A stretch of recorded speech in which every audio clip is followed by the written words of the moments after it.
Baik, bismillahirrahmanirrahim. Assalamualaikum warahmatullahi wabarakatuh. Jadi untuk melengkapkan assignment bahagian interview ni, jadi saya mengambil inisiatif untuk berjumpa dengan cikgu prasekolah lama saya, which is nama cikgu? Nama saya Rosmazam binti Ismail. Terima kasih Aiman. Cikgu Ros ni, saya panggil Cikgu Ros lah kan. Sebab dulu waktu saya sekolah ni dulu, Cikgu Ros ni ialah cikgu prasekolah saya. So jadi saya akan bertanya sedikit soalan kepada cikgu tentang prasekolah. Boleh ke? Okey. Saya kejap Okey. Untuk soalan yang akan saya tanya cikgu, saya akan memfokuskan elemen PPPM 2013-2025 yang juga selalu buat dekat murid tahun 1 sampai tahun 6 kan. Tapi mesti ada juga dekat prasekolah kan. Okey. Berdasarkan fokus anjakan yang kedua, which is anjakan kedua adalah setiap murid menguasai asas literasi dan numerasi. Jadi soalan saya yang pertama kepada cikgu, bagaimanakah cikgu di sektor prasekolah mampu untuk menerapkan ataupun mengasah kemahiran literasi dan numerasi murid?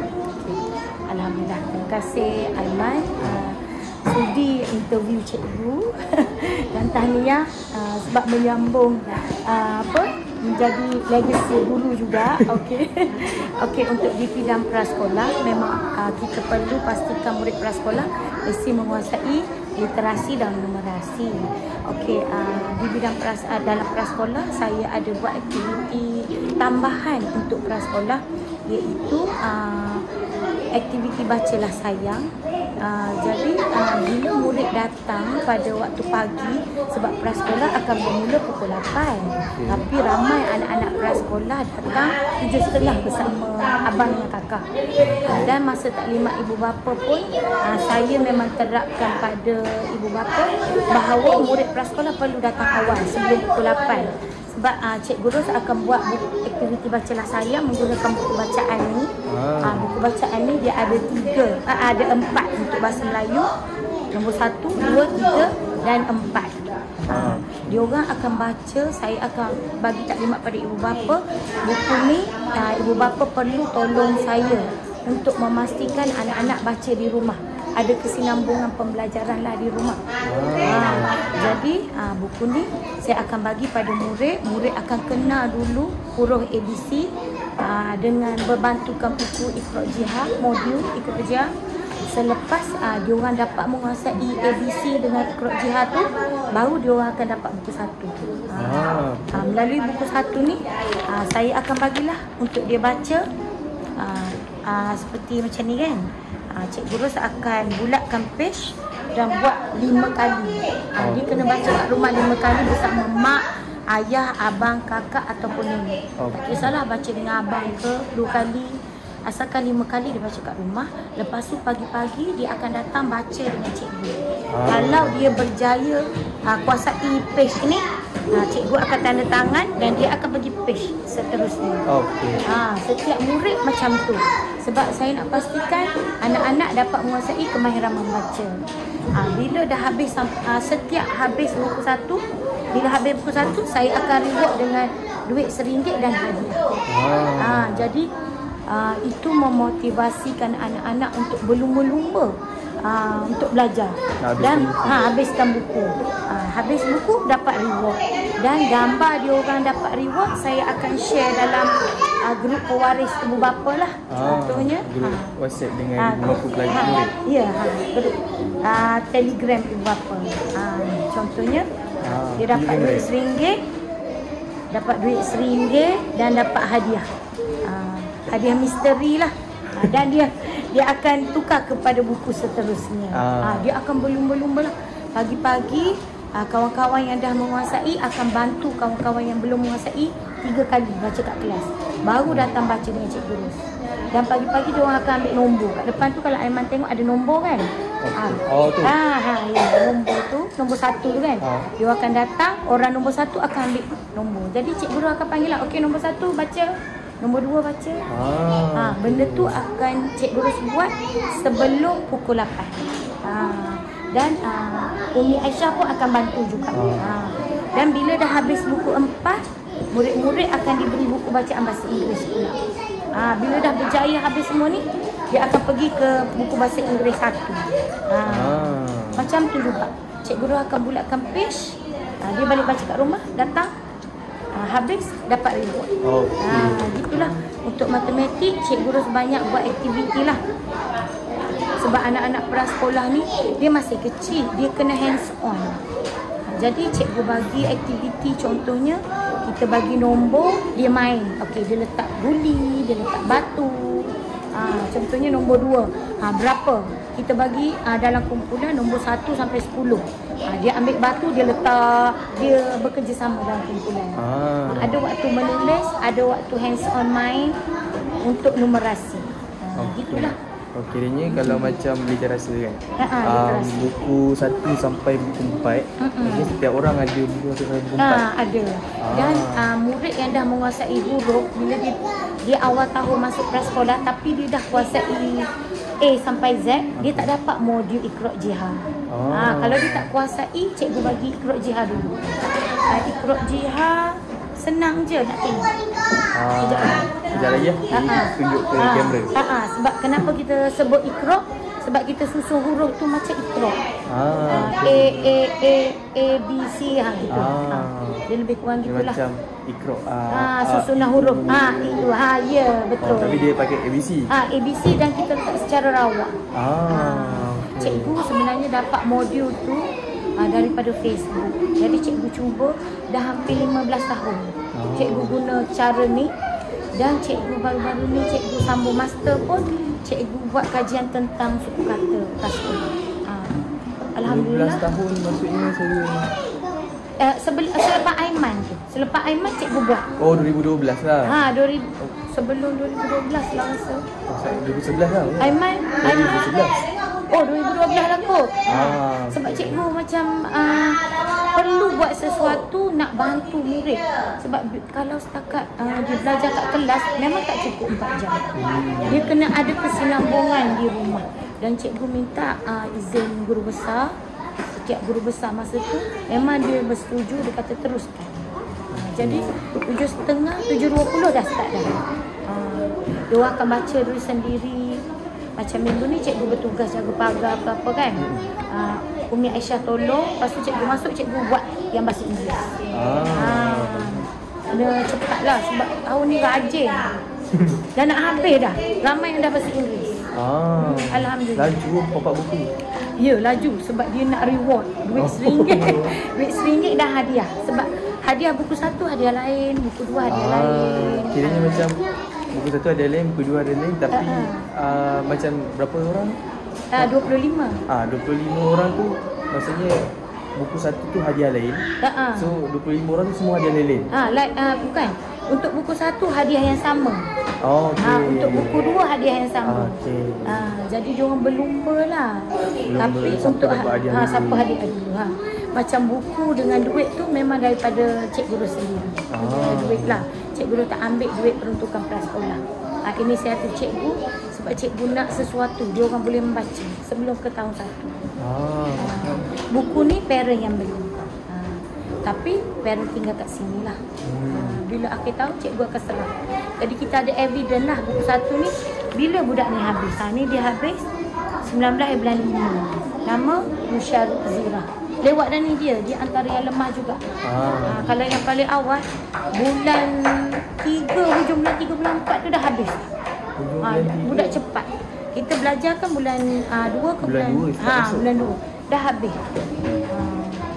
Kalau dah habis tu dia orang akan masuk buku dah jadi buku 2 lah. Lepas tu buku 3, buku 4. Kalau dia orang dah habis sampai buku BI, dah habis buku BI. Habis lah. Kita belajar seperti biasalah dalam kelas. Cuma dia boleh jadi pembimbing kawan-kawan. Mana yang kawan belum habis, pagi-pagi dia tolong.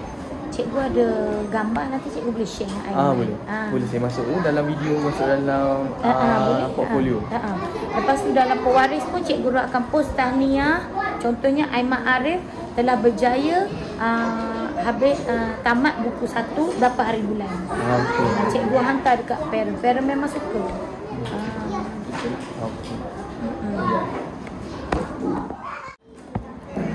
Okey, kita seterusnya. Soalan kedua.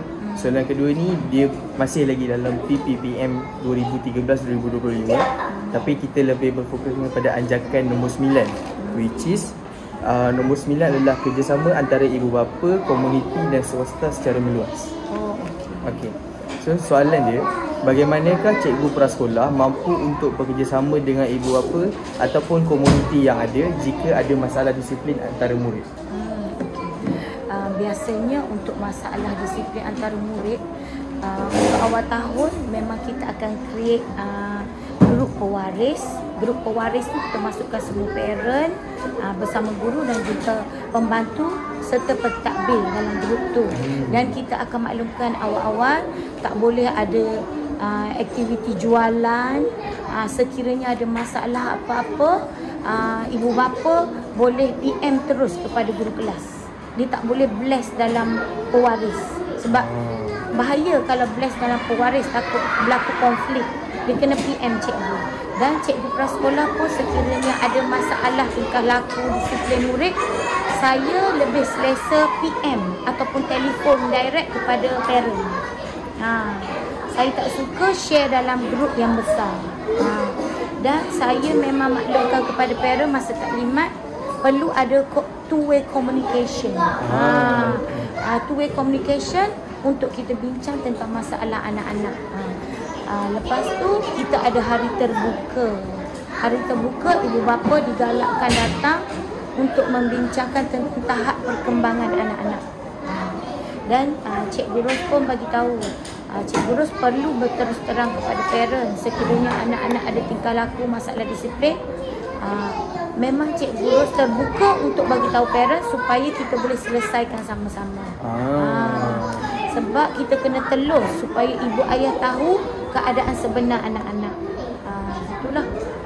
Kita tak suka, kalau boleh kita selesaikan di kelas, selesaikan di kelas dulu. Lepas tu baru kita maklumkan pada parent. Sebab saranan pihak Kementerian Pendidikan pun kita kena share dengan ibu ayah tentang perkembangan anak-anak. Jadi kami memang galakkan parent datang. Konsep buka pintu tu kami laksanakan, tapi berhemah. Mesti selepas waktu pembelajaran murid. Kalau boleh pagi-pagi, kalau ada masalah kecemasan boleh, tapi sebolehnya selepas pukul 12. Ibu bapa boleh datang dan berbincang dengan pentadbir dan cikgu prasekolah. Dan bila ada taklimat ibu bapa ke aktiviti, kita ada buat soal selidik ataupun apa benda ya kita panggil senarai semak. Senarai semak, sama ada ibu bapa berpuas hati atau tidak dengan perkhidmatan yang kita bagi. Feedback baliklah daripada parent. Itulah. Kalau contohlah kan, kalau kan sekarang ni dalam prasekolah ni kan bentukan dah dibentukkan dalam kumpulan kan. So 1, 2, 3, 4 kumpulan. And salah satu kumpulan tu ada seorang yang bermasalah dan dia mempengaruhi ahli kumpulan dia untuk buat masalah, macam serang ahli kumpulan lain ke, serang kumpulan lain ke, dan benda tu susah nak dibendung oleh cikgu dan cikgu ni. Cikgu ni. So kiranya apa tindakan cikgu sebagai guru? Okey, terlebih dahulu cikgu akan berkongsi benda ni dengan guru besar dan guru kaunseling. Dapatkan pendapat dia, dan seterusnya cikgu akan hubungi parent lah untuk bantu kita macam mana cara kita nak bendung benda tu. Dan untuk dalam kelas, cikgu akan cuba ambil murid tersebut, pindahkan ke kumpulan yang lain dulu. Kita cuba wujudkan macam mana, kita kecilkan dulu dia punya pengaruh tu, kita pindahkan dulu ke tempat lain. Kita cuba atasi tingkah laku tersebut. Kalau dah tak boleh atasi, baru kita ke peringkat seterusnya, bagi tahu pentadbir, libatkan kaunselor dan maklumkan pada parent. Biasanya prasekolah tak pernah lah terjadi masalah yang sebegitu rupa. Dia simple je. Kalau kawan ambil barang dia, tuduh kawan ni tak mengaku, tingkah laku tu kita perlu bendung supaya dia tak seronok untuk bercakap bohong kan. Kita kena halang benda tu. Kadang-kadang anak-anak dia tak tahu konsekuen daripada tingkah laku dia tu. Daripada sinilah kita cuba. Sebab tu perlu ada aktiviti individu, aktiviti kumpulan. Kita nak tengok dia boleh communicate tak dengan kawan. Kadang-kadang anak tunggal dia tak boleh berkongsi barang. Jadi kita kena galakkan dia. Sebab tu dalam prasekolah dia ada main bebas. Main bebas ni kita biarkan dia main, kita letak peralatan, kita perhati je. Kalau dia tak suka berkawan, kita cuba influence dia untuk bekerjasama dalam aktiviti. Kita buat collage, kita buat satu collage tapi berdua, bertiga. Kat situlah kita nak terapkan dia supaya bekerjasama dengan kawan, communication, semua benda. Macam-macam lah dalam kumpulan kan. Mungkin sebab di sebaliknya dia anak tunggal. Itulah kita nak belajar lebih kepada emosi, tingkah laku, kadang-kadang perasaan. Itulah saya soal tambahan lah. Contohlah kan, ni pengalaman saya kan, saya dulu saya prasekolah sini. So bila saya masuk darjah 1, saya rasa ada satu something benda yang kurang.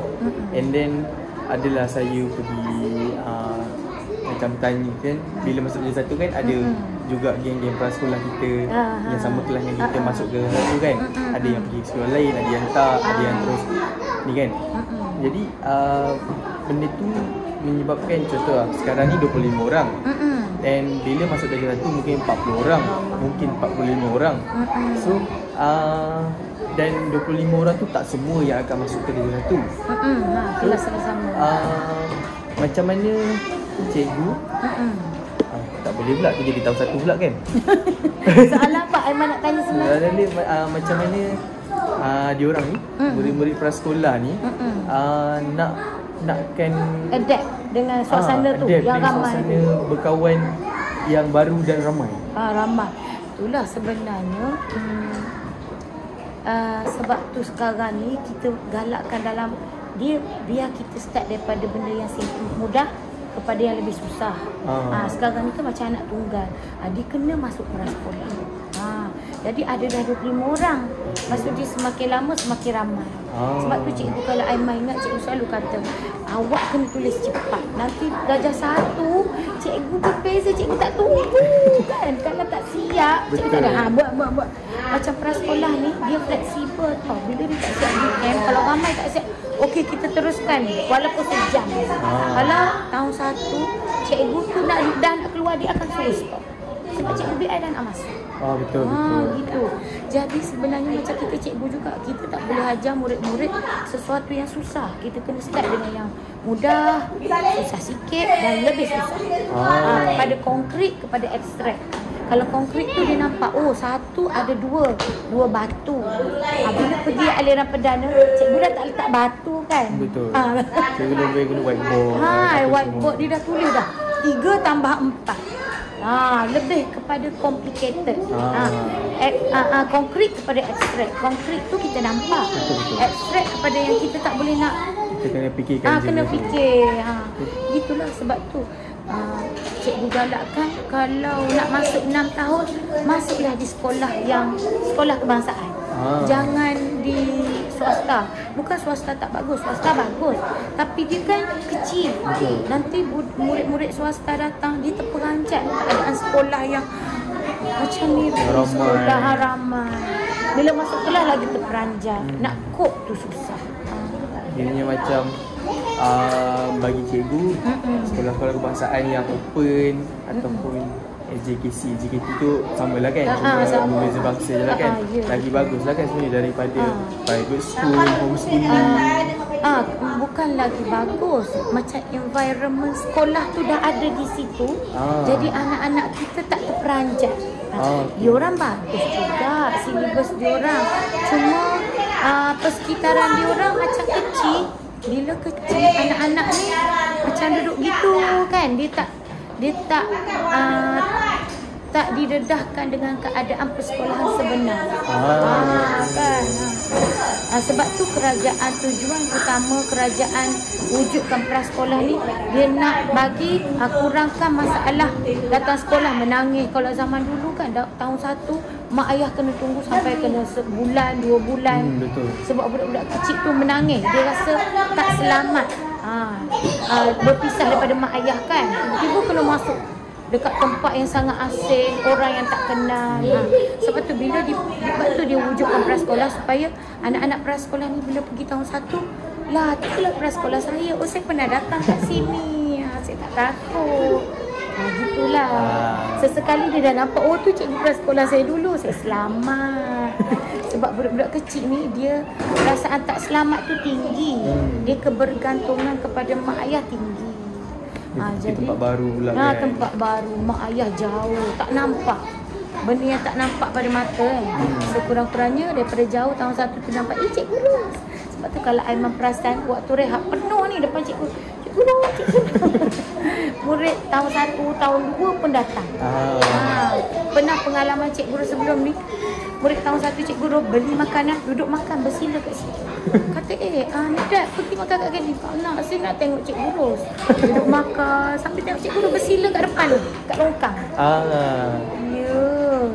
Kiranya dia rasa macam tak selamat kan. Dia tak kenal siapa-siapa. Bila dia datang makan kat sini, dia rasa oh tu cikgu saya selamat.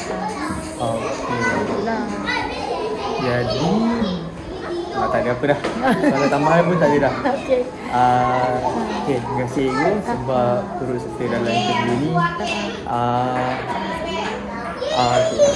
Terima kasih Aiman, Sudi.